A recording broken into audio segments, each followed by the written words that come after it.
The film is Enemy of the State, Camp FEMA Part 2.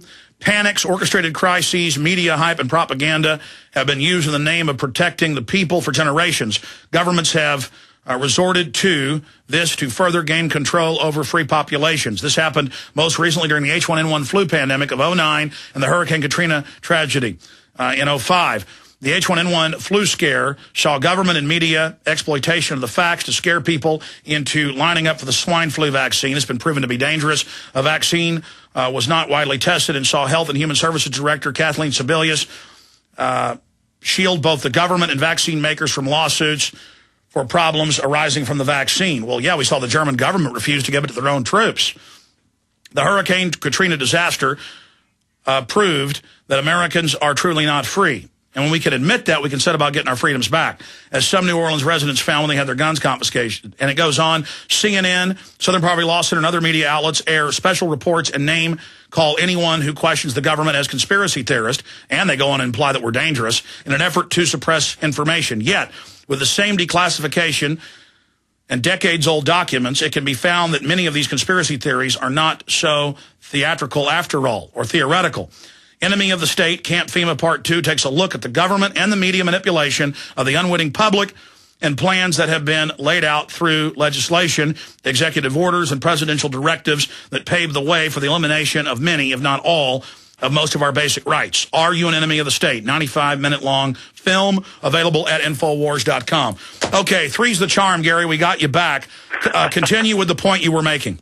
Well, like I was saying, I went to a TSA checkpoint. I was flying, and the woman saw the business card on my camera bag. And she says, she saw it was part of a magazine. She said, maybe you could take some pictures of me. She saw my camera. Maybe I could be the women of the TSA, like Playboy did the women of Enron, And I'm sitting here thinking, this is the mentality? This is the mentality of the TSA? I'm being asked to take naked photographs of a female TSA agent. Well, we've had them in England print off the naked images of TV stars and ask them to sign them. That's ridiculous. This needs to end. We need to stop it. Well, remember, Gary, how they lied for a year and said they weren't saving the images. Now it turns out the British, the U.S. government, the state governments at the courthouses, they're saving them all with your name. Well, it's only a matter of time before some of these images leak out onto the Internet and some perverted website pops up and is starting to charge subscriptions so people can view these things. It's only a matter of time. Well, Gary, the film is powerful. I'm in it. Many other great people are in the film Enemy of the State. And I really, really look forward to people getting the film, showing it to their friends and family. We also have it discounted with your previous two films, Don't Tread on Me and Enemy of the State. Of course, the first part, Camp FEMA. This is part 2 of Camp FEMA, Enemy of the State, and all the orders that people make support you, they support us, and you also get a free Citizens Rule Book, Infowars.com and PrisonPlanet.com bumper stickers with every order on top of it when you get the film from Infowars.com. Gary, I really appreciate you coming on with us, and I look forward to speaking to you in the near future. I had one other issue, meeting tomorrow and Sunday on the 6th and 7th at Jekyll Island, Georgia.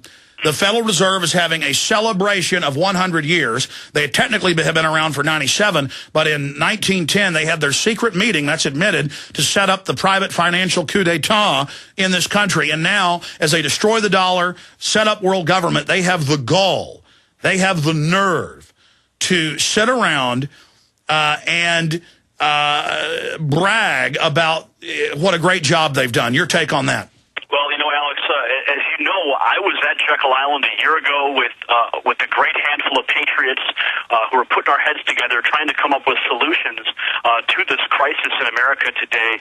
And, you and I both know that the Federal Reserve is the engine that drives this entire police state, this global police state that we're facing right now.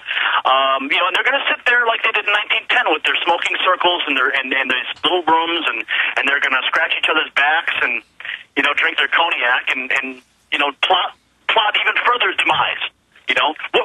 What next central bank is going to come out of this meeting?